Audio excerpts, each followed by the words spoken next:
বনি ইসরাইল বলে আপনি আল্লাহর কাছে পয়গম্বর মুসার বিরুদ্ধে বদদুয়া দেন যাতে আল্লাহ মুসাকে ধ্বংস করে দেয়, নাউজুবিল্লাহ। মালামে বাউর আল্লাহ তাআলাকে ডাক দিয়া বললেন, আল্লাহ আমি কি আপনার পয়গম্বরের বিরুদ্ধে বদদুয়া করব? আল্লাহ বলে, সাবধান সাবধান সাবধান, তুমি যদি আমার পয়গম্বর মুসার বিরুদ্ধে বদদুয়া করো আমি আল্লাহ তোমাকে ধ্বংস করে দিব, আমি আল্লাহ তোমাকে ধ্বংস করে দিব। মালামে বাউরা বলল, না না না, আমি এই কাজ করতে পারবো না। দ্বিতীয়বার রিকোয়েস্ট করলো, দ্বিতীয়বার মালামে বাউরা বলল, আল্লাহ আমি কি বদদুয়া করব? আল্লাহ তাআলা বলে, না না, বদদুয়া করবা না, ধ্বংস হয়ে যাবা। তৃতীয়বার যখন বলল, আল্লাহ আমি কি বদদুয়া করব? আল্লাহ তাআলা বলে, না না, বদদুয়া করবা না, ধ্বংস হয়ে যাবা, আমি আল্লাহ তোমাকে ধ্বংস করে দিব। কারণ পয়গম্বর মুসা হলো আমার নবী, তিনি হলেন মুসা কালিমুল্লাহ, যিনি তুর পাহাড়ে উঠে আল্লাহ তাআলার সাথে কথা বলতেন না, কত কথা বলতেন, কত কথা বলতেন। পয়গম্বর মুসা সেই নবীকে বদদুয়া দিতে বলে, কত বড় সাহস। এবার বনি ইসরাইলরা কয়, মালামে বাউরা তুমি বদদুয়া করবা না, কিভাবে কাজ আদায় করতে হয় এটা আমাদের জানা আছে। সে চলে গেছে মালামে বাউরার স্ত্রীর কাছে। কার কাছে? স্ত্রীর কাছে। মালামে বাউরার স্ত্রীর কাছে বনি ইসরাইলরা জায়গায়, শোনেন আপনার স্বামীকে বলেন পয়গম্বর মুসার বিরুদ্ধে বদদুয়া করতে, তাইলে আপনি যা চান আমরা আপনাকে অর্থের বৃত্তের মালিক বানায় দিব। এই অফার শোনার পরে মহিলা মানুষ কিন্তু একটু লুবি টাইপের হয়। কি টাইপের? পুরুষকে গায়েল করতে না পারলে পরে মহিলারে দিয়া গায়েল করে না, মহিলা মানুষ একটু লুবি টাইপের। মা বোনরা আপনারা আবার রাগ করেন না, যেটা বাস্তব, সব মা বোনেরা না, আছে মহিলারা একটু অর্থবিত্ত দেখলে তারা সেগুলার পিছনে দৌড়ায়, ঠিক কিনা বলেন? বনি ইসরাইল এসে বললেন, শোনেন আপনার স্বামীকে বলেন পয়গম্বর মুসার বিরুদ্ধে বদদুয়া করতে। মালামে বাউরার স্ত্রী বললেন, এই তুমি পয়গম্বর মুসার বিরুদ্ধে বদদুয়া করো? বলে না, এই কথা বইলো না, পয়গম্বর মুসার বিরুদ্ধে বদদুয়া করলে ধ্বংস হয়ে যাব। মালামে বাউরার স্ত্রী ছিলেন বনি ইসরাইল নারীদের মধ্যে সবচেয়ে সুন্দরী নারী। আর সুন্দরী নারীর জন্য কোন যুবক পাগল না হয়, কোন পুরুষ পাগল না হয়? আরে নারীর জন্য তো সম্রাট শাহজাহান তাজমহল পর্যন্ত বানাইছে। এই নারীর জন্য কত রাজা বাদশারা রাজত্ব ছেড়ে দিছে না, শুধু নারীর প্রেমের জন্য। এই যে মালামে বাউরার স্ত্রী যে বনি ইসরাইলদের সবচেয়ে সুন্দরী নারী, এরও একটা ইতিহাস আছে, তাফসীর ইবনে কাসীরের মধ্যে আসছে। একদিন মালামে বাউরার স্ত্রী আয়েশা বলে, শোনেন আপনি তো আল্লাহর কাছে দোয়া করলে দোয়া কবুল হয়ে যায়, আপনি আমার জন্য আল্লাহ তাআলার কাছে দোয়া করেন, আল্লাহ তাআলা যাতে আমাকে বনি ইসরাইলের মধ্যে সবচেয়ে সুন্দর নারী বানায় দেয়। মালামে বাউরা আল্লাহ তাআলার কাছে দোয়া করছে, আল্লাহ আপনি আমার স্ত্রীকে সবচেয়ে সুন্দরী বানায় দেন। মালামে বাউরার দোয়া আল্লাহ তাআলা কবুল করছে, সাথে সাথে তার স্ত্রীর রূপ সৌন্দর্য বনি ইসরাইল নারীদের মধ্যে সবচেয়ে সুন্দর হয়ে গেছে। এবার বুঝেন আল্লাহ তাআলা কত মর্যাদা তাকে দান করছে, তার দোয়ার কারণে তার স্ত্রী সবচেয়ে সুন্দরী হয়ে গেছে। এবার বনি ইসরাইলরা বললেন, আপনার স্বামী আপনি যা চান আপনাকে তাই দিব, শুধু পয়গম্বর মুসার বিরুদ্ধে বদদুয়া করতে বলেন। এবার সুন্দরী স্ত্রী যায় বলে, শোনো তুমি যদি পয়গম্বর মুসার বিরুদ্ধে বদদুয়া না করো আমি তোমার সাথে সংসার করব না। বেড়ায় পড়ছেনি বিপদে, স্ত্রী এখন চলে যাবে, তার সাথে ঘর করবে না। এবার মালামে বাউরার স্ত্রী বলে, শোনো ওরা তো আমাদেরকে অনেক অর্থবিত্তের মালিক বানায় দিব, তুমি একটু দোয়া করো আমরা অনেক অর্থবিত্তের মালিক হয়ে যাব। আস্তে আস্তে করে তার অন্তরের মধ্যে দুনিয়ার লোভ লালসা ঢুকে গেছে, সে পাহাড়ের উপরে উঠছে পয়গম্বর মুসার বিরুদ্ধে বদদুয়া করার জন্য। যখন তিনি পাহাড়ে উঠা পয়গম্বর মুসার বিরুদ্ধে বদদুয়া করলেন, আল্লাহ আপনি মুসাকে ধ্বংস করে দেন। আল্লাহ তাআলা বলে, শোনো পয়গম্বর মুসাকে আমি ধ্বংস করব না, বরঞ্চ আমি আল্লাহ তোমাকেই ধ্বংস করে দিলাম, আমি আল্লাহ তোমাকে ধ্বংস করে দিলাম।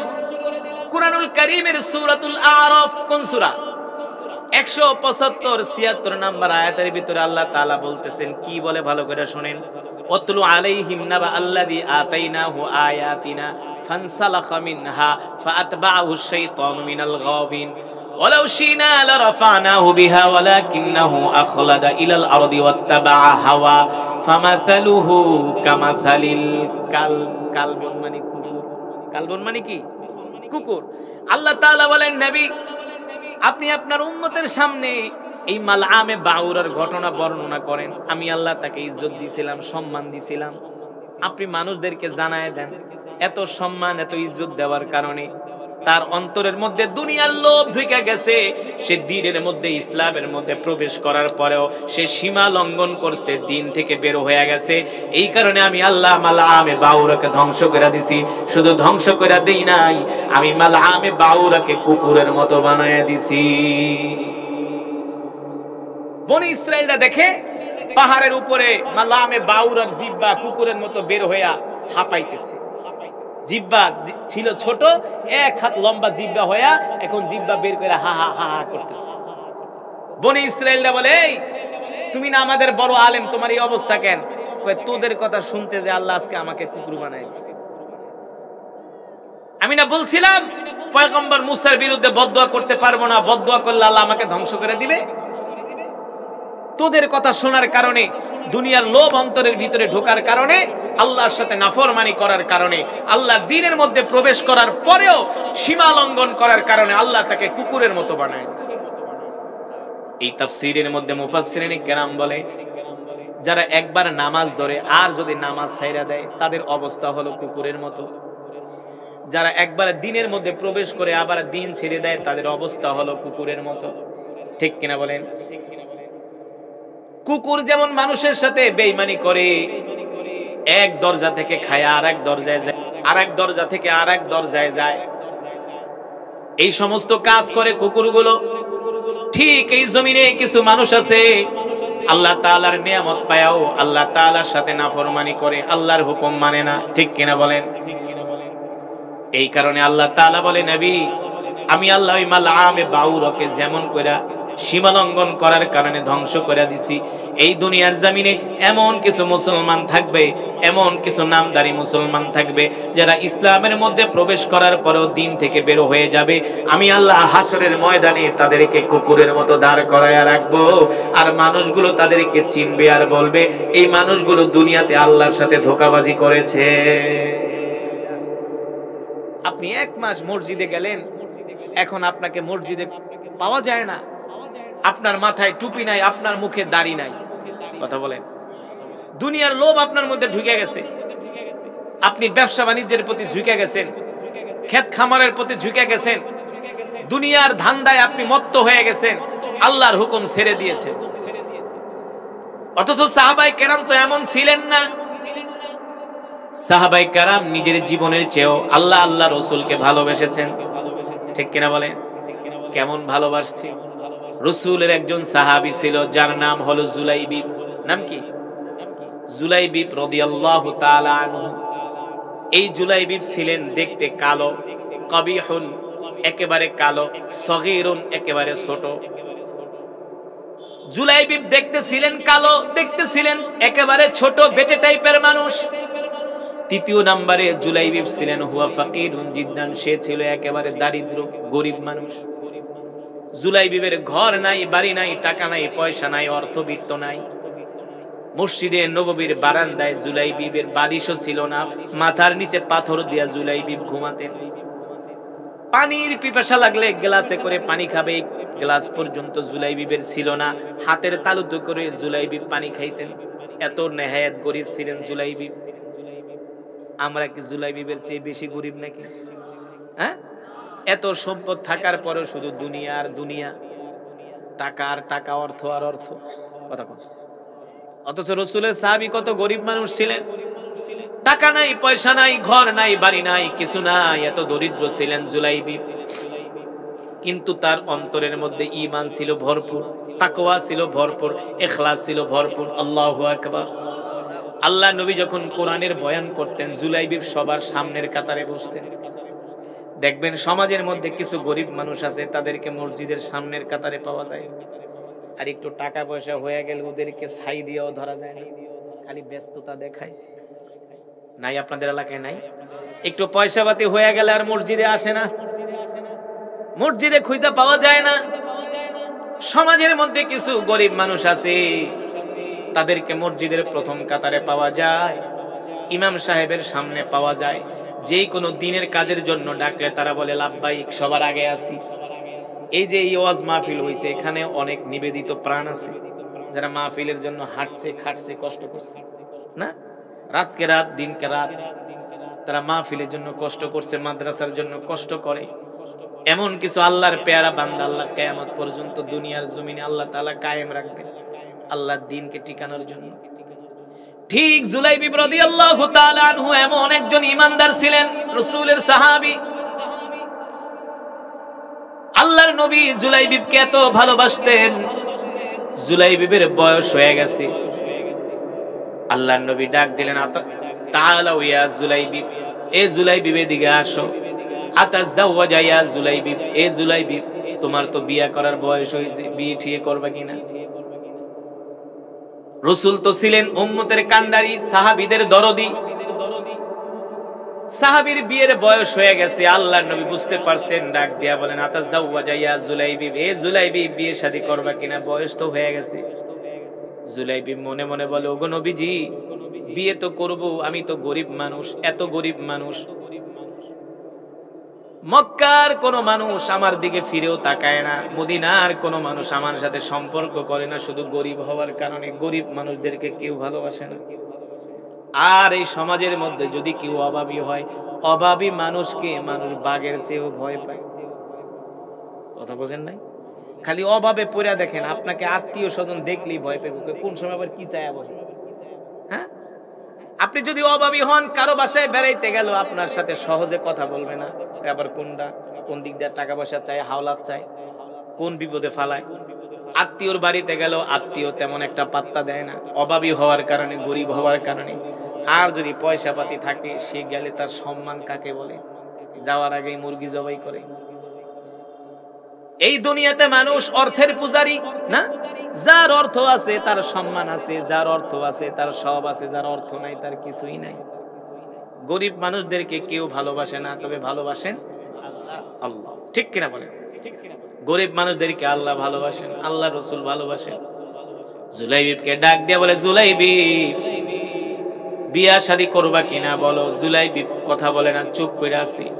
একদিন, 2 দিন, 3 দিন জিজ্ঞেস করার পরে জুলাইবিব কথা বলে না।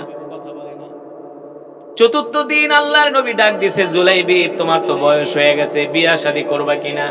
জুলাইবিব ডাক দিয়া বলো, গো আল্লাহর নবী, বিয়ে তো করব, কিন্তু স্বাদ আছে, সাধ্য নাই। ঘর নাই, বাড়ি নাই, টাকা নাই, পয়সা নাই, আমার কাছে কে মেয়ে বিয়ে দিবে? আমার মতো নেহায়াত গরিব মানুষের কাছে তো কেউ মেয়ে বিয়ে দিবে না। ছেলে যতই আল্লাহওয়ালা হোক, দিনদার হোক, 5 ওয়াক্ত নামাজ পড়ুক, এখনকার মানুষ মেয়ে বিয়ে দেয় যে ইটালি আমেরিকা থাকে কিনা, সরকারি বড় চাকরি করে কিনা।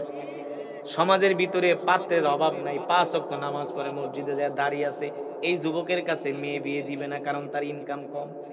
আর হাফ প্যান্ট পরা ঘুরে আমেরিকা, ইটালি, লন্ডন থাকে, সরকারের বড় বড় সরকারি চাকরি করে, ওদের কাছে মেয়ে বিয়ে দেওয়ার জন্য পাগল হয়ে যায়। ঠিক কিনা বলে? কিন্তু সাহাবীরা এমন ছিলেন না। আল্লাহর নবী বলে, এদিকে আসো, তুমি যদি বিয়ে করতে চাও, আমি তোমাকে একটা পত্র লেখা দিতেছি, যাও এই পত্র নিয়ে ওই বাড়িতে যাইবা। ওই বাড়িতে একটা মেয়ে আছে যাকে বলা হয় মদিনার হুরে মদিনা, মদিনার সবচেয়ে সুন্দরী একজন মেয়ে, যাকে বলা হয় হুরে মদিনা, মদিনার সবচেয়ে সুন্দরী কন্যা। আল্লাহর নবী পত্র লিখে দিলেন।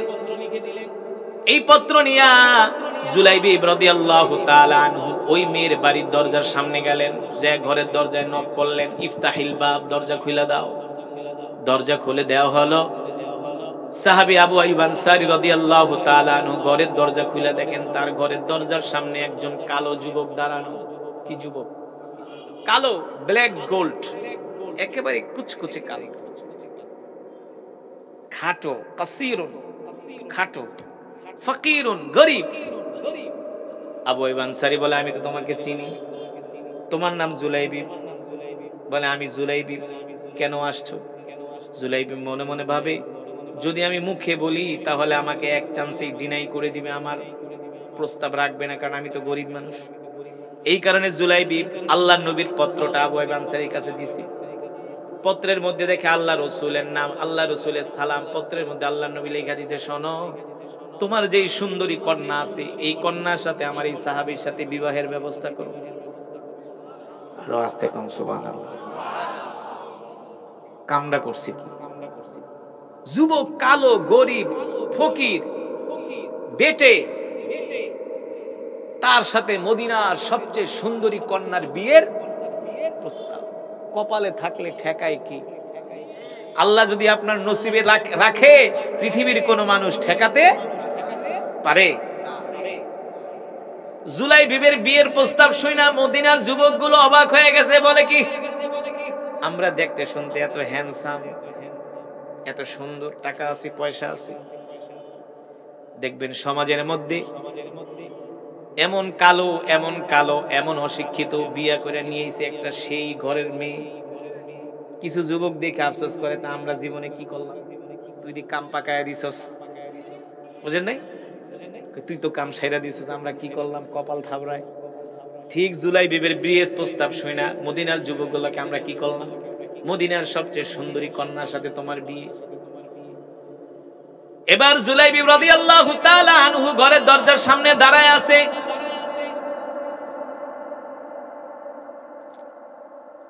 আবু আইয়ুব আনসারী রাদিয়াল্লাহু তাআলা আনহু একবার পত্রের দিকে তাকায় আর একবার পাত্রের দিকে তাকায়। এই ছেলের সাথে নাকি আমার মেয়ের বিয়া, কিন্তু এই বিয়েও তো আবার ফিরে দেওয়া যাবে না। বিয়ের প্রস্তাব দুনিয়ার কোন সাধারণ মানুষ দেন নাই, বিয়ের প্রস্তাব দিয়েছেন রহমাতুল লিল আলামিন। নবীজির প্রস্তাব ফিরায় দেয় এত বড় দুঃসাহস কারো আছে? আল্লাহু আকবার। সাহাবী আবু আইয়ুব আনসারী রাদিয়াল্লাহু তাআলা আনহু এই পত্র নিয়ে ঘরে গেলেন, তার স্ত্রীকে ডাক দিলেন, দেখা যাও ওই যে যুবককে দেখা যায়, এই যুবকের সাথে আল্লাহর নবী আমাদের কন্যাকে বিয়ে দেওয়ার জন্য বলেছে, তুমি কি বলো?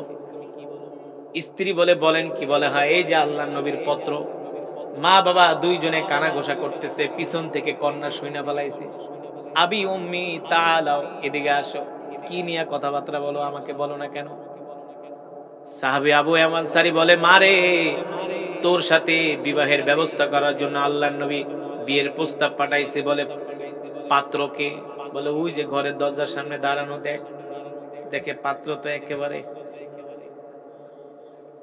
মাত্র 2 হাত লম্বা, 2.5 হাত লম্বা, একেবারে কালো, একেবারে গরিব। বলে, আমি পাত্রকে চিনি, যেমন বাবা তেমন কন্যা। গাছ যদি ভালো হয় ফলও ভালো হয়, ঠিক কিনা বলে? যেমন সাহাবী তেমন তার কন্যা। সাহাবী আবু আইয়ুব আনসারীর কন্যা বলে, আব্বাজান কি চিন্তা করতেছেন? আপনারা কি যুবককে পছন্দ করেন না? আল্লাহ নবী বিয়ের প্রস্তাব দিয়া পাঠাইছে, আল্লাহর নবীর বিয়ের প্রস্তাব ফিরায় দিব তো দূরের কথা, এত বড় দুঃসাহস আমাদের নাই। আব্বা যান যুবককে ডাক দেন, আমি শুধু এই যুবককে বিয়েই করব না, এই যুবকের জন্য, এই যুবককে খেদমত করতে করতে আমি আমার জীবনটাকে কোরবানি করে দিব। আরো জোরে বলেন সুবহানাল্লাহ। এবার সাহাবী আবু আইয়ুব আনসারী ডাক দিছে, যুবকরা এদিকে আসো, যাও যাও যাও, আল্লাহর নবীকে বলবা তোমার সাথে আমরা বিয়ে দিতে রাজি আছি। এবার সাহাবী জুলাইবিব রাদিয়াল্লাহু তাআলা আনহু বিয়ের প্রস্তাব যখন তারা রাজি হয়ে গেছে, আল্লাহর নবীর কাছে গেলেন। আল্লাহর নবী ডাক দিলেন, এ জুলাইবিব কি অবস্থা? বলে, নবীজি আমার সাথে তার কন্যাকে বিয়ে দিতে রাজি হয়েছে। আল্লাহর নবী বলে, যাও তাইলে বিয়ে করো। বলে, বিয়ে যে করব অর্থ তো নাই, আমি তো গরিব মানুষ। আল্লাহ নবী একটা পত্র দিয়ে পাঠাইলেন, যাও যাও আমার জামাই ওসমান ইবনে আফফানের কাছে যাও, তাকে যে বলবা সে যেন তোমার বিয়ের খরচটা দিয়ে দেয়। এবার হযরত ওসমান রাদিয়াল্লাহু তাআলা আনহু বিয়ের খরচ দিয়ে দিলেন। জুলাইবিব রাদিয়াল্লাহু তাআলা আনহু বিয়ের বাজার করার জন্য বাজারে চলে গেলেন। কোথায়? বিয়ের বাজার করার জন্য বাজারে চলে গেলেন। বিয়ের বাজার করতেছে, অর্ধেক বাজার হয়ে গেছে। হঠাৎ করে দুইজন যুবক মদিনার বাজার থেকে দুই দিক থেকে ঘোষণা করতেছে, ইয়া আইয়ুহাস শাবাব, এ মদিনার যুবকেরা, ইয়া আইয়ুহাস শাবাব, এ মদিনার যুবকেরা, হাইয়া আলাল জিহাদ, হাইয়া আলাল জিহাদ। এ তোমরা এখনো ব্যবসা নিয়ে ব্যস্ত, এখনো তোমরা দুনিয়া নিয়ে ব্যস্ত, অথচ আল্লাহর নবী তোমাদেরকে জিহাদের জন্য ডাকতেছে। আল্লাহর নবী তোমাদেরকে জিহাদের জন্য ডাকতেছে। এই কথা শোনার পরে মদিনার যুবকরা, ব্যবসায়ীরা ঘরের দোকানের শাটার বন্ধ কইরা, দোকান বন্ধ কইরা ডাল আর তরবারি নিয়ে যুদ্ধের ময়দানের দিকে রওনা শুরু করছে। জুলাইবি রাদিয়াল্লাহু তাআলা আনহু বিয়ের বাজার করতেছে। তিনি মনে মনে ভাবে, আল্লাহর নবী আমাকে বিয়ে করার জন্য পাঠাইছে, আমি বিয়ের বাজার করতেছি। এই অবস্থায় আল্লাহর নবী যুদ্ধের ময়দানে যাবে, আর আমি জুলাইবি বিয়ে করব, বাসর করব, এটা আমার দ্বারা সম্ভব না। আমার কলিজার টুকরা নবী যুদ্ধের ময়দানে কাফেরদের সাথে লড়াই করবে, আর আমি বাসর ঘরের ফুল সজ্জায় থাকবো, এটা আমার দ্বারা হতে পারে না। জুলাইবি রাদিয়াল্লাহু তাআলা আনহু বাকি যে অর্থ ছিলেন, এই অর্থ দিয়ে একটা ঘোড়া কিনলেন, একটা ডাল আর একটা তরবারি কিনলেন। তিনি যুদ্ধে যাবার জন্য তৈয়ার হয়ে গেলেন। জুলাইবি রাদিয়াল্লাহু তাআলা আনহু মনে মনে ভাবেন, এই সময় যদি আমি যুদ্ধের ময়দানে যাই, আল্লাহ নবী আমাকে দেখলে যুদ্ধে যেতে দিবে না, বলবে তুমি আগে যায় বিয়ে করো। কারণ আমার নবী কোনো স্বার্থপর নবী না, ঠিক কিনা বলেন? নবী হলেন উম্মতের দরদি নবী, নবী হলেন সাহাবীদের দরদি নবী। আল্লাহ তাআলা কোরআনুল কারীমের মধ্যে সে কথাই বলছেন, ওয়ামা আরসালনাকা ইল্লা রাহমাতাল লিল আলামিন। আল্লাহু আকবার। আমি আল্লাহ তোমাদের মধ্য থেকে তোমাদের জন্য একজন নবী পাঠাইছি, যেই নবী কিনা তোমাদের জন্য রহমত। সুবহানাল্লাহ বলেন। আমি আল্লাহ সমগ্র বিশ্ববাসীর জন্য একজন নবী পাঠাইছি, যেই নবী কিনা তোমাদের জন্য দয়ার নবী, মায়ার নবী। অন্য আয়াতে আল্লাহ তাআলা বলছেন, লাকাদ জাআকুম রাসূলুম মিন আনফুসিকুম আজিজুন আলাইহি মা আনিতুম হারিসুন আলাইকুম বিল মুমিনিনা রাউফুর রহিম। আল্লাহু আকবার। আমি আল্লাহ তোমাদের মধ্য থেকে তোমাদের জন্য যেই নবী পাঠাইছি, সেই নবী তার জীবনের চেয়ে তোমাদেরকে ভালোবাসে। নবীজি আমাদেরকে তার জীবনের চেয়ে আমাদেরকে ভালোবাসে। কিন্তু রাসূলের সাহাবীরা আমাদেরকে শিখায় গেছেন, দেখায় গেছেন, নিদর্শন দিয়ে গেছেন যে কিভাবে আল্লাহর জমিনে দ্বীন প্রতিষ্ঠা করতে হয়, কিভাবে কাফেরের বিরুদ্ধে মোকাবেলা করতে হয়। সাহাবী জুলাইবি রাদিয়াল্লাহু তাআলা আনহু মনে মনে ভাবেন, এই সময় যদি আমি যুদ্ধের ময়দানে যাই, আল্লাহর নবী আমাকে ফিরায় দিবে, যুদ্ধ করতে দিবে না। কি করা যায়, কি করা যায়? জুলাইবি রাদিয়াল্লাহু তাআলা আনহু মুখের মধ্যে একটা কালো কাপড় বাঁধলেন, যাতে করে তাকে কেউ চিনতে না পারে। এবারে কালো কাপড় বেঁধে জুলাইবি রাদিয়াল্লাহু তাআলা আনহু যুদ্ধের ময়দানে রওনা করলেন। মক্কার কাফেররা যখন মদিনায় হামলা করলো, জুলাইবি রাদিয়াল্লাহু তাআলা আনহু মক্কার কাফেরদের তাবুর কাছে ঘোড়া দৌড়ায়া চলে গেলেন। কাফেরদের ভিড়ের মধ্যে যায় জুলাইবি রাদিয়াল্লাহু তাআলা আনহু একাই 10 জন কাফেরকে হত্যা করলেন। আর জোরে বলেন সুবহানাল্লাহ। একা 10 জন কাফেরকে হত্যা করে জাহান্নামে পাঠিয়ে দিলেন। ওইদিকে কাফেররা চতুর্দিক থেকে জুলাইবি রাদিয়াল্লাহু তাআলা আনহুকে চতুর্দিক থেকে ঘেরাও করলেন। জুলাইবি রাদিয়াল্লাহু তাআলা আনহুর উপরে তীর নিক্ষেপ করলেন, তরবারি দিয়ে আঘাত করলেন। জুলাইবি রাদিয়াল্লাহু তাআলা আনহুর সাথে সাথে যুদ্ধের ময়দানে শহীদ হয়ে গেলেন। যুদ্ধের ময়দানে শহীদ হয়ে গেছে। গিয়েছিল বিয়ে বাজার করতে, কিন্তু আয়েশা যুদ্ধের ময়দানে শহীদ হয়ে গেছে। আল্লাহু আকবার। যখন যুদ্ধ শেষ হয়ে গেল, আল্লাহর নবী বললেন, সাহাবীরা রে, দেখো দেখো আমার কোন কোন সাহাবীরা শহীদ হয়েছে, তাদের লাশগুলো আমার কাছে নিয়ে আসো। সাহাবীরা জুলাইবি রাদিয়াল্লাহু তাআলা আনহু সবার লাশ এক এক করে আল্লাহর নবীর সামনে আনা হলো শহীদদের লাশগুলো। আল্লাহ নবী বলে, দেখো আর কোন লাশ আছে কিনা। সাহাবীরা দেখেন কাফেরদের তাবুর কাছে একটা লাশ মুখ থুবড়ে পড়ে আছে, চেহারা চিনা যায় না, মুখে কালো কাপড়। সাহাবীরা যে বললেন, ওগো আল্লাহর নবী, একটা লাশ দেখতেছি যুদ্ধের ময়দানের এক কোনায় কালো কাপড় বাঁধা অবস্থায় পড়ে আছে, আমরা চিনতে পারছি না এটা কার লাশ। আল্লাহ নবী বললেন, যাও যাও কালো কাপড় সরায় দেখো এটা কার লাশ, আমাদের কিনা নাকি কাফেরদের। সাহাবীরা যে দেখলেন, যখন মুখের কালো কাপড় সরালেন, তাদের আর চিনতে বাকি রইল না, বুঝতে বাকি রইল না, এটা হলো আল্লাহ রাসূলের জলিল কদর সাহাবী জুলাইবি রাদিয়াল্লাহু তাআলা আনহু যুদ্ধের ময়দানে এসে শহীদ হয়ে গেছে। আল্লাহ নবীকে যে বললেন, নবীজি ওই লাশ অন্য কারো লাশ নয়, আমাদের ভাই জুলাইবিবের লাশ। আল্লাহ নবী বলে আমার কাছে নিয়ে আসো। জুলাইবিব রাদিয়াল্লাহু তাআলা আনহুর লাশ যখন আল্লাহ নবীর কাছে আনা হলো, আল্লাহ নবী জুলাইবিবের দিকে তাকায় কান্না করে দিলেন আর বললেন, সাহাবী রে, আমি তোমাকে বিয়ে করার জন্য পাঠাইছিলাম, তুমি বিয়ে না কইরা যুদ্ধের ময়দানে এসে শহীদ হয়ে গেছো। আল্লাহ, আপনি আমার জুলাইবিবকে জান্নাত দিয়ে দেন। আমি জুলাইবিবের উপরে খুশি, আপনিও খুশি হয়ে যান। সুবহানাল্লাহ বলেন। এই কথা বলতে দেরি আল্লাহ নবী একবার আসমানের দিকে তাকায় আর একবার জুলাইবিবের দিকে তাকায়। নবীজি মুস্কে মুস্কে হাসে, চোখ আড়ার করে ফেলে। সাহাবীরা ডাক দিয়ে বলে, গো আল্লাহর নবী, আপনি একবার আসমানের দিকে তাকান আর একবার জুলাইবিবের দিকে তাকান, কারণ কি? আল্লাহ নবী ডাক দিয়ে বলে, সাহাবীরা রে শোনো, আমি আমার সাহাবীকে বিবাহ করার জন্য পাঠাইছিলাম, বিবাহ না করি আমার সাহাবী যুদ্ধের ময়দানে এসে শহীদ হয়ে গেছে। এই কারণে আসমান থেকে একদল হুর আমার জুলাইবিবকে নেওয়ার জন্য জমিনে চলে আসছে। আসমান থেকে একদল হুর জমিনে চলে আসছে আমার জুলাইবিবের লাশ নেওয়ার জন্য। আমি ওই হুরদেরকে দেখে লজ্জা পাইয়া গেছে, এত সুন্দরী হুরেরা আয়েশা জুলাইবিবের লাশ টানাটানি করতেছে। ওগো আল্লাহর রাসূল, আমার কাছে, আমাদের কাছে দিয়ে দেন জুলাইবিবকে। সে দুনিয়াতে বিবাহ না করে আল্লাহর জমিনে আল্লাহর দ্বীন কায়েমের জন্য শহীদ হয়ে গেছে। তাকে আমরা জান্নাতে নিয়ে যাব, জান্নাতের পানি দিয়ে তাকে গোসল করাবো। জোরে বলেন সুবহানাল্লাহ। এক মাস কত সুন্দর 5 ওয়াক্ত নামাজ পড়ছে, ফজরের নামাজও জামাতে পড়ছে, অথচ রমাদানের রোজা শেষ, তাদের মাথার টুপিও শেষ, দাড়িগুলো খোসা খোসা হয়েছিল, সেই দাড়িগুলো শেভ করে ফেলাইছে। এখন আর তাদেরকে বাটি চালান দিয়ে মসজিদে খুঁজে পাওয়া যায় না। আপনারা কি বলবেন, এরা কি মুসলমান? এরা মুসলমান? এরা মুসলমান না, এরা হলো গরু খাওয়া মুসলমান, এরা হলো ধোঁকাবাজ মুসলমান। ঠিক কিনা বলেন? ও মুসলমান যুবক, ও মুসলমানের সন্তানেরা, তোমার রোজা আল্লাহর দরবারে তখনই কবুল হবে যখন 1 মাস রোজা রাখার পরে বাকি 11 মাস নামাজ পড়তে পারবা।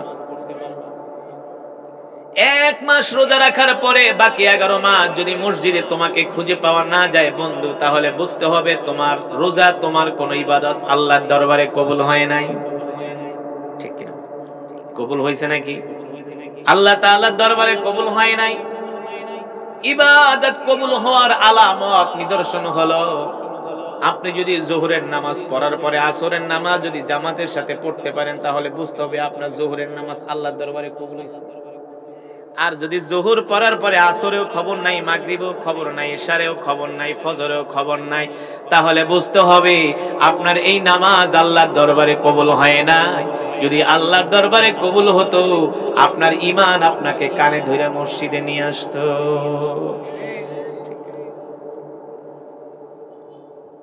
যারা 1 মাস রোজা রাখার পরে বাকি 11 মাস তাদেরকে মসজিদে পাওয়া যায় না, দ্বীনের কোনো কাজে পাওয়া যায় না,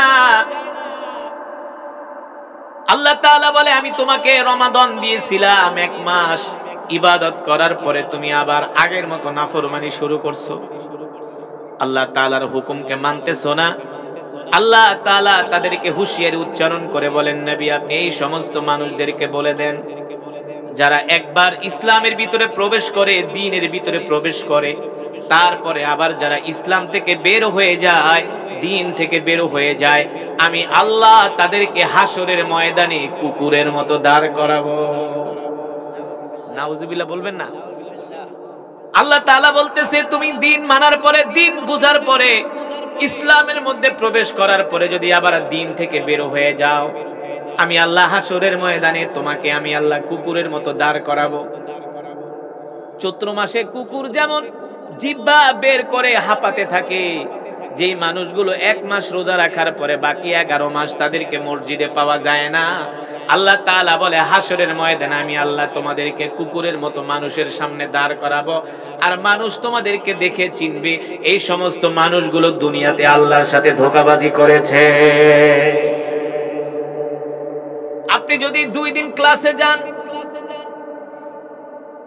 আর 10 দিন যদি আপনি ক্লাসে না যান, আপনার শিক্ষক আপনাকে কি বলবে? কি বলবে? ধোঁকাবাজ। যে তুই 2 দিন পর পর আমাদেরকে ধোকা দিতে আসছস না, ফাঁকিবাজ, ধোকাবাজ। 2 দিন পর পর তুই একটা দুইটা হাজিরা দিয়া 1-2টা ক্লাস করে আবার বের হয়ে যাস, তুই আমার সাথে কেন ধোকাবাজি করস? ঠিক যারা রমজানের 1 মাস রোজা রাখলো, নামাজ পড়লো, বাকি 11 মাস নামাজ পড়লো না, আল্লাহর দিন মানলো না, আল্লাহ তাআলা বলে তারা আমাকে ধোকা দেওয়ার জন্য মসজিদে আসে। আল্লাহ তাআলা বলে আসলে তারা আমাকে ধোকা দেয় না, তারা নিজেরাই নিজেদেরকে ধোকা দিচ্ছে। ঠিক কিনা বলে? বনি ইসরাইলের মধ্যে একজন নবী ছিল যার নাম হলো পয়গম্বর মুসা আলাইহিস সালাম। নাম শুনছেন? আল্লাহু আকবার।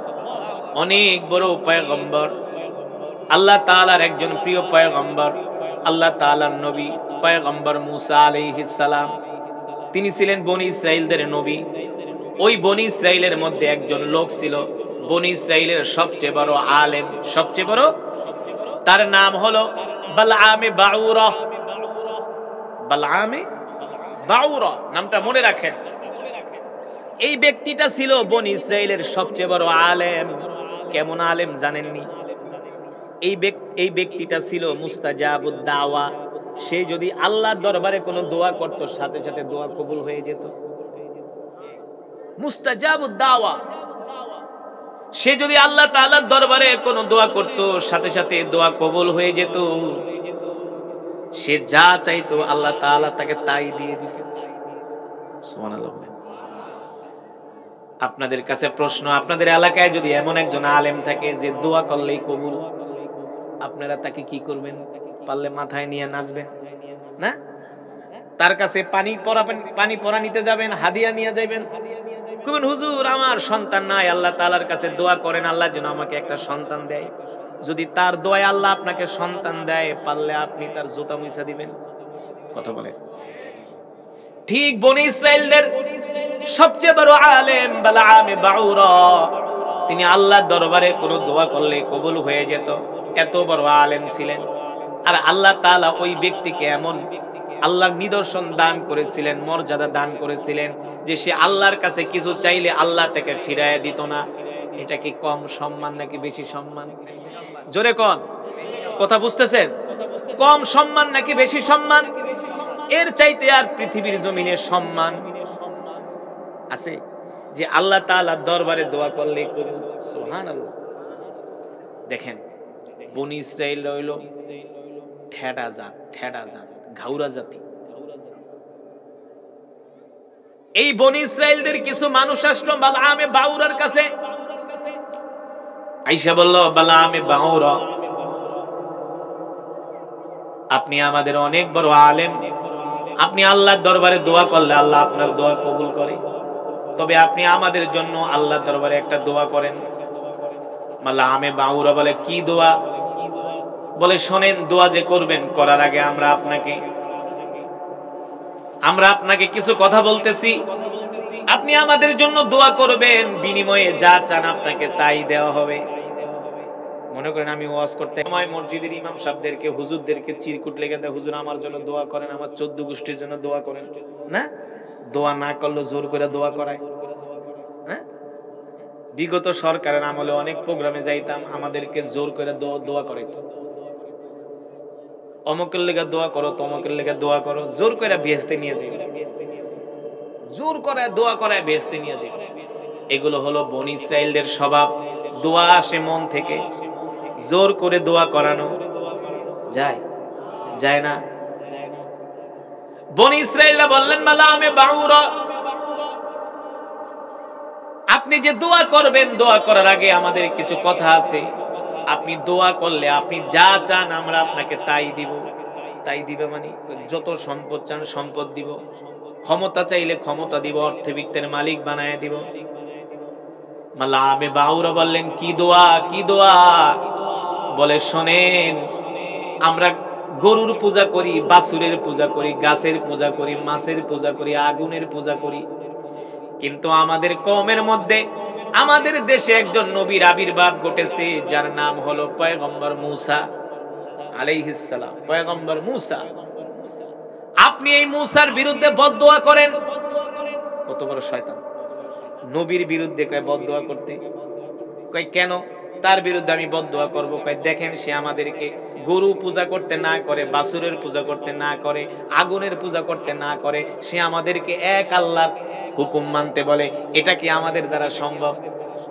বালামে বাউরা বলে কেন সম্ভব না? বলে না, আমরা এক খোদার ইবাদত করি না, আমরা গাছের সেজদা করি, মাছকে সেজদা করি, আগুনকে সেজদা করি, আমরা যেই মাওলাকে দেখি না, যে আল্লাহকে দেখি না, তার ইবাদত আমরা করি না। বলেন নাউজুবিল্লাহ। মালামে বাউরা বললেন, বনি ইসরাইলরা শোনো, তোমরা কিন্তু সীমা লঙ্ঘন করতেছ। পয়গম্বর মূসা কিন্তু যেন তেন নবী না, সে একজন আল্লাহর পয়গম্বর, তার বিরুদ্ধে আমি বদদোয়া করতে পারবো না। বনি ইসরাইলরা বলে, শোনেন, বদদোয়া করেন, যা চান তাই দিব।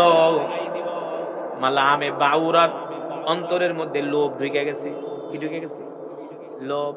লোভে পাপে মানুষ কিন্তু লোভের কারণে ধ্বংস হয়। দেখেন এই ব্যক্তিকে আল্লাহ কত সম্মান দিয়েছিল, আল্লাহ তাআলার কাছে দোয়া করলে কবুল হয়ে যাইত, কত ইজ্জত আল্লাহ তাকে দান করছে। আমরা দুনিয়ার পাগল হতে চাই না, ঠিক কিনা বলেন? সম্পদের পাগল হতে চাই না, নারীর পাগল হতে চাই না, বাড়ির পাগল হতে চাই না, আমরা আল্লাহর পাগল হতে চাই। কার পাগল? আল্লাহ আমাদের কবুল করুন। আসুন সেই মাওলায় পাকের প্রেমের জিকির করি। লা ইলাহা ইল্লাল্লাহ, লা ইলাহা ইল্লাল্লাহ, লা ইলাহা ইল্লাল্লাহ, লা ইলাহা।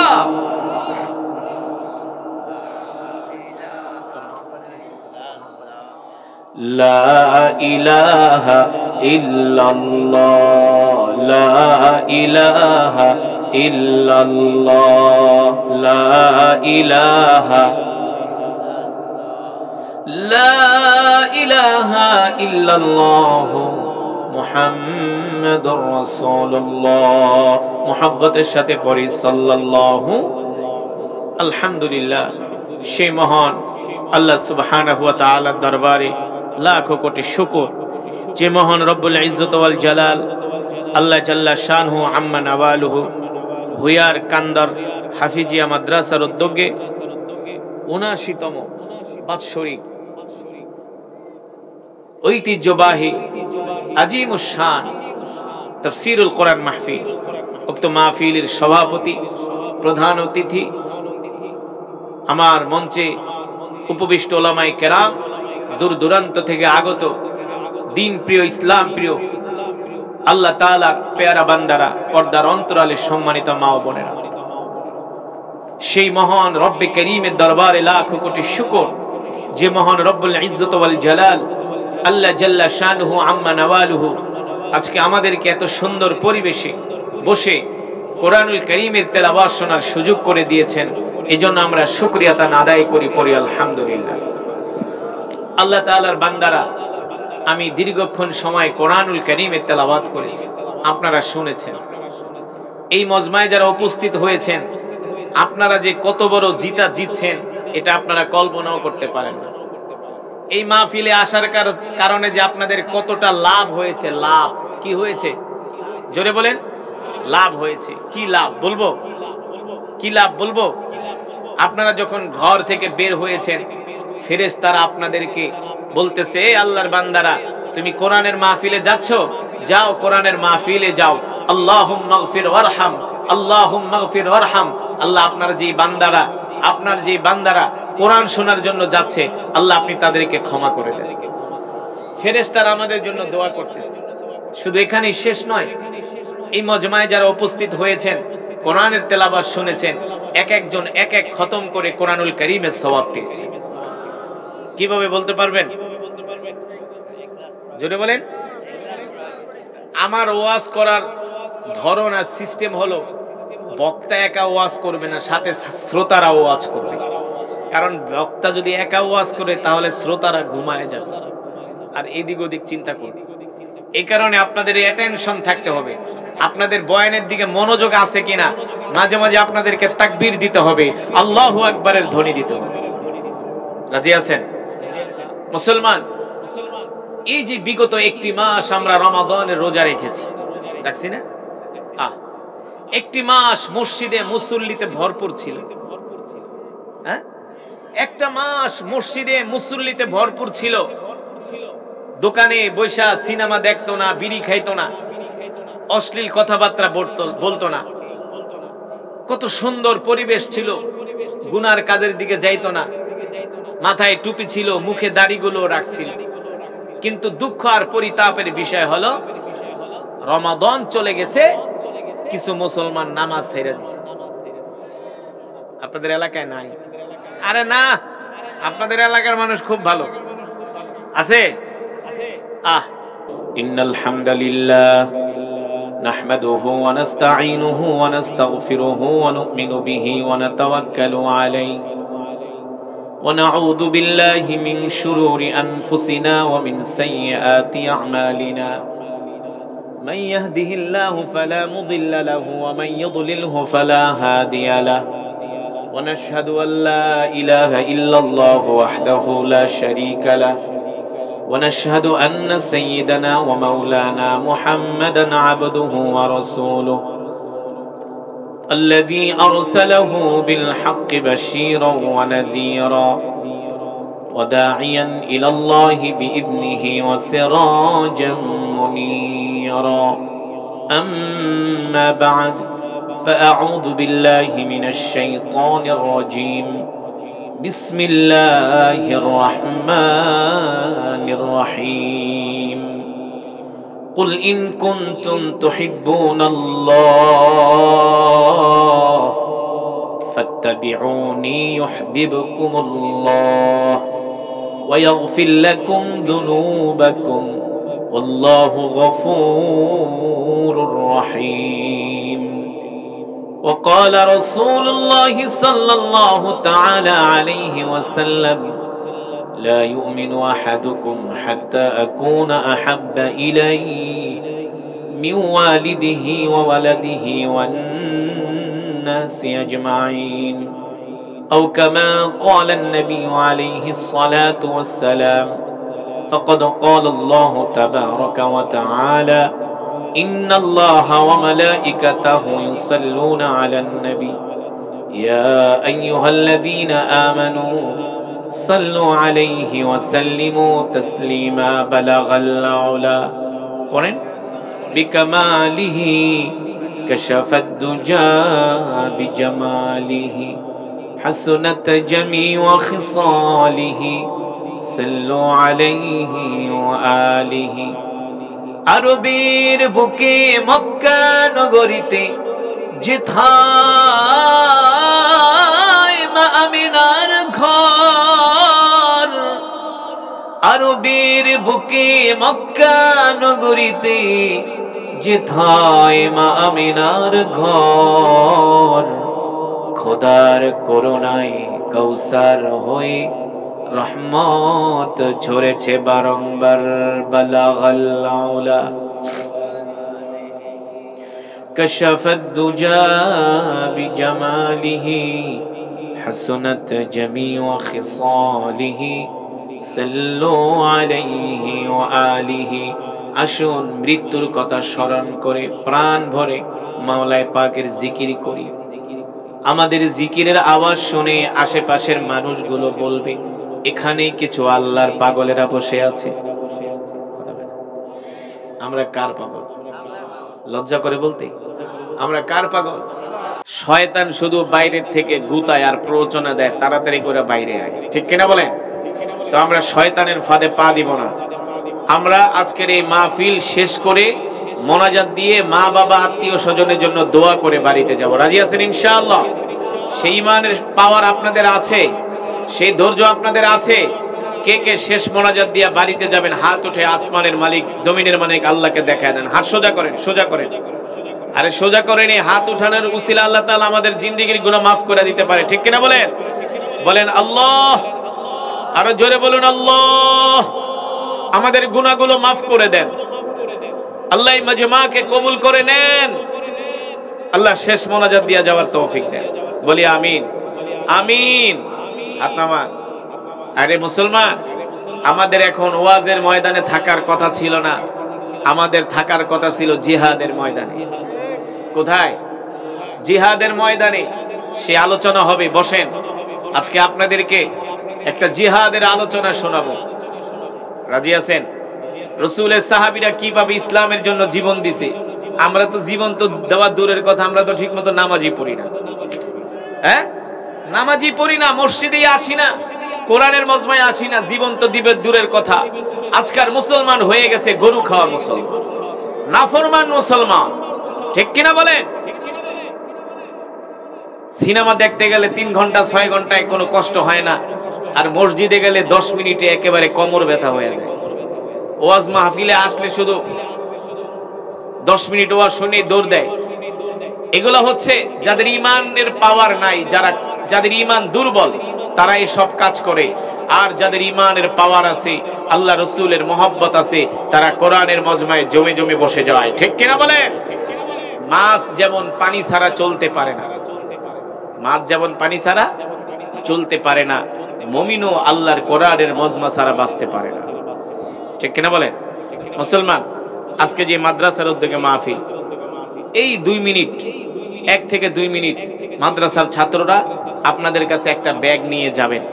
আপনারা একটু বিসমিল্লাহ বলে হাত দুইটা একটু উঁচা করেন, বিসমিল্লাহ বলে একটু উঁচা করেন, উঁচা করেন, উঁচু করেন, উঁচু করেন, মাশাআল্লাহ, হাত উঁচু করেন। সবাই করছেন? আরে করেন না, না করেন না, কেউ বাকি থাকবেন না, হাতটা উঁচু করেন মাদ্রাসার মহব্বতে, কোরআনের মহব্বতে। এবার হাত দুইটা মুঠ করেন, বিসমিল্লাহ বলেন, বিসমিল্লাহির রহমানির রহিম, হাত মুঠ করেন। কইরা এবার 2 পকেটে ঢুকায় দেন, অন্যের পকেটে আবার ঢুকায়েন না। আপনার পাশে যে আছে এর আবার ঢুকায় গুতায়েন না, যে এত খাতিরের মহব্বতের দরকার নেই, নিজের পকেটে ঢুকান। ঢুকায় যা আছে আল্লাহ তাআলাকে সন্তুষ্ট করার জন্য, যাদের মা নাই, বাবা নাই, দাদা নাই, দাদি নাই, নানা নাই, নানি নাই, তাদের জন্য, তাদের ইসালে সওয়াব, রুহে মাগফিরাতের জন্য যে যা পারেন এই ব্যাগের ভিতরে দেন। মাদ্রাসার ছাত্ররা যাচ্ছে, সুন্দর একটা মাদ্রাসা, সাজানো গুছানো একটা মাদ্রাসা, কোরআনের বাগান, কোরআনের পাখিরা আপনাদের কাছে যাচ্ছে। এই বেশি করে ব্যাগ নিয়ে নেমে যাও, তাড়াতাড়ি, দেরি করবে না। 1 থেকে 2 মিনিটের ভিতরে কালেকশন শেষ হবে ইনশাআল্লাহ। ব্যাগ নিয়ে নেমে যান, যে যা পারেন মাদ্রাসার জন্য দান করেন, মাশাআল্লাহ, যে যা পারেন, একজনও বাকি থাকবেন না। হুজুর কোথায়? একটু মাইক দিয়া বলেন, আরে মাদ্রাসার হুজুরা কোথায়? বলেন বলেন বলেন, তশকিল করেন, কেউ যাতে না ওঠে। আপনারা দেখলেন যে আপনাদের এত কষ্ট শিকারের ত্যাগের ফসল তো 8 জন ছাত্র পার্টি নিল। এটা তো আমাদের কাছে একটা মহান খুশির বিষয়। এরকম করে এই প্রতিষ্ঠানে কোরআনের হাফেজ হবে, আলেম হবে আপনারা, আমি, সকলেই আমরা চাই। আলহামদুলিল্লাহ, আমরা সকলেই মাদ্রাসার জন্য বেশি বেশি দান করি। আল্লাহ তাআলা আমাদের দানকে কবুল করবেন। এই কোরআনের সম্মান করার কারণে আল্লাহ তাআলা আমাদেরকে পরকালে ইজ্জতের মাকাম দেবেন। আমরা সকলকেই মহাব্বতের ক্ষেত্রে সকলেই বেশি বেশি দান করি, সকলে বেশি বেশি দান করি। কেউ বাকি থাকবো না, কেউ পারলে 1 টাকা, পারলে 1 টাকা দিবেন। যদি 1 টাকা থাকে 1 টাকাই দিবেন, এটাই আপনার জন্য সওয়াব। সবাই টাকা দান করি, কোরআনের খাদেম হয়ে যায় সবাই। দ্রুত করে কালেকশন করি। হুজুর অনেক কষ্ট করে আসছে, আলহামদুলিল্লাহ আমাদেরকে সুন্দর কোরআন তেলাওয়াত উপহার দিলেন। আমরা আল্লাহ তাআলার কৃতজ্ঞতা জানাই। আল্লাহ রাব্বুল আলামিন যে মহান রব্বুল আলামিন যে কিয়ামতের ময়দানে এরকম করে কোরআনের মঞ্চ তৈরি করবেন, তার কিছু নমুনা আমরা দেখতে পেলাম হযরতের ভিতর। আমরা সকলেই কোরআনের মহব্বতে মাদ্রাসায় দান করি, বেশি বেশি দান করি। ব্যাগগুলো সব স্টেজে পাঠিয়ে দিন, ব্যাগগুলো স্টেজে নিয়ে আসি। আপনারা এই মাদ্রাসার দিকে খেয়াল রাখবেন, মাদ্রাসাকে ভালোবাসবেন ইনশাআল্লাহ। এখন কি বয়ান শুরু হবে? ওঠাউঠি করবেন না তো? আপনাদেরকে আজকে একটি জিহাদের বয়ান শোনাবো ইনশাআল্লাহ। তবে আমরা ওয়াদা করেছি, আমরা শেষ মোনাজাত দিয়ে একসাথে বাড়িতে যাব। আমি আপনাদের মেহমান, আপনারা হলেন মেজবান। আপনারাই বলেন, মেজবান আগে যায় নাকি মেহমান আগে যায়? কথা বলেন। এই খুলনার মানুষ, ভিডিও হচ্ছে, কিন্তু সারা বাংলাদেশে প্রচার করে দেয়া হবে যে খুলনার মানুষ তারা মেহমানকে ভালোবাসে না। খুলনার মাটি ইসলামের উর্বর ঘাঁটি, ঠিক কিনা বলেন? এই দেশের মুসলমানের, এই খুলনাবাসীর মুসলমানের ইমানের পাওয়ার আছে। আল্লাহর জমিনে আল্লাহর দ্বীন কায়েমের জন্য তারা তাদের জান মাল আল্লাহর রাস্তায় বিলায় দিতে পারে, ঠিক কিনা বলেন? সুতরাং যতক্ষণ বয়ান চলবে একজনে উঠাউঠি করবেন না, উঠবেন তো বয়ান ছেড়ে দিব, একজনে উঠাউঠি করা যাবে না। ইনশাআল্লাহ তাআলা আমাদের সকলকে তৌফিক দান করুন, শেষ পর্যন্ত ধৈর্য ধরে কোরআনের মহব্বতে বসার তৌফিক দান করুন।